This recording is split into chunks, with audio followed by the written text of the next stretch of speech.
The governor of Florida, Ron DeSantis, who is joining us now via phone. Governor, welcome. It comes at a time where we've learned 200 Israelis have been killed. Hundreds have been injured. Hostages and prisoners of war have been taken by Hamas militants.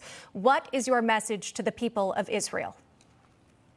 America stands with Israel. They have not only the right, but the duty to defend themselves, and they need to defend themselves with overwhelming force. This is a terrorist attack, which is the equivalent to what we suffered on 9/11, given the size of Israel, and we may see much more in terms of some of the carnage that comes out over the ensuing hours and even days. And so this is something that we all need to stand with them. I don't want to see the United Nations censoring Israel for responding. I don't want to see media trying to distort and blaming Israel for this.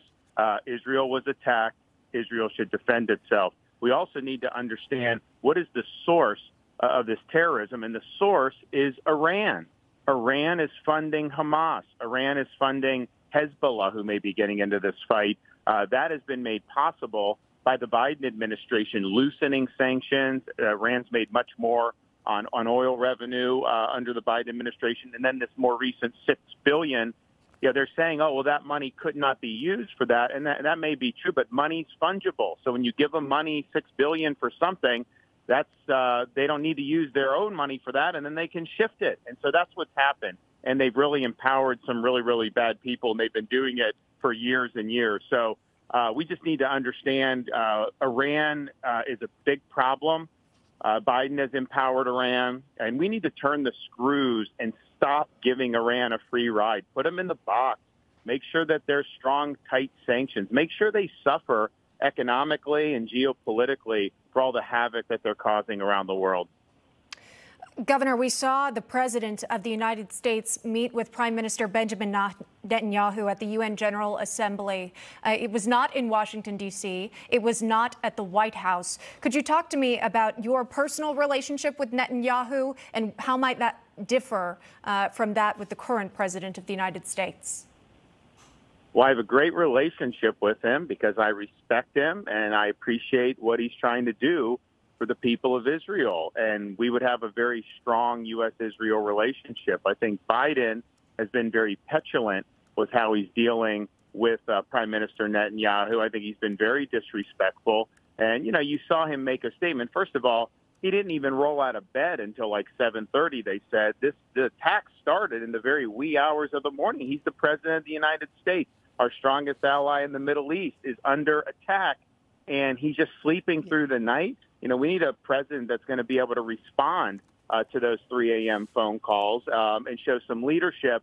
But he does not have the strong passion with Israel. It seems like he was just going through the motions with the statement that he made.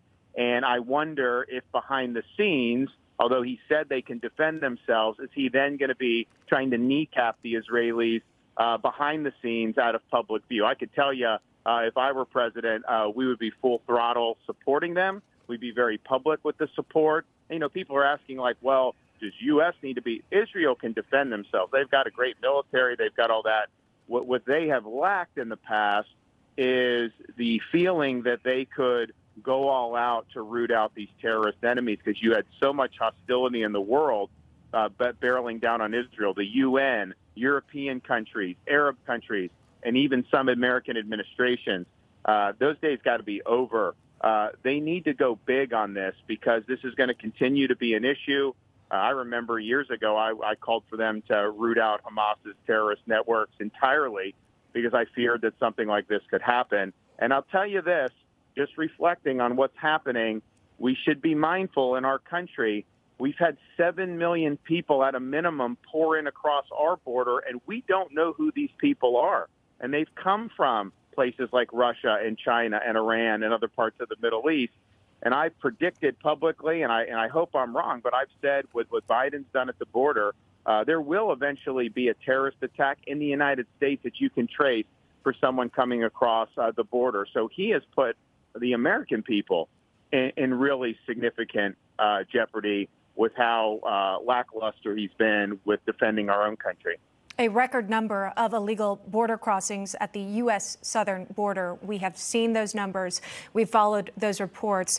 That is the governor of Florida, Ron DeSantis, joining us remotely to comment on the war in Israel. Thank you very much, Governor, for taking the time.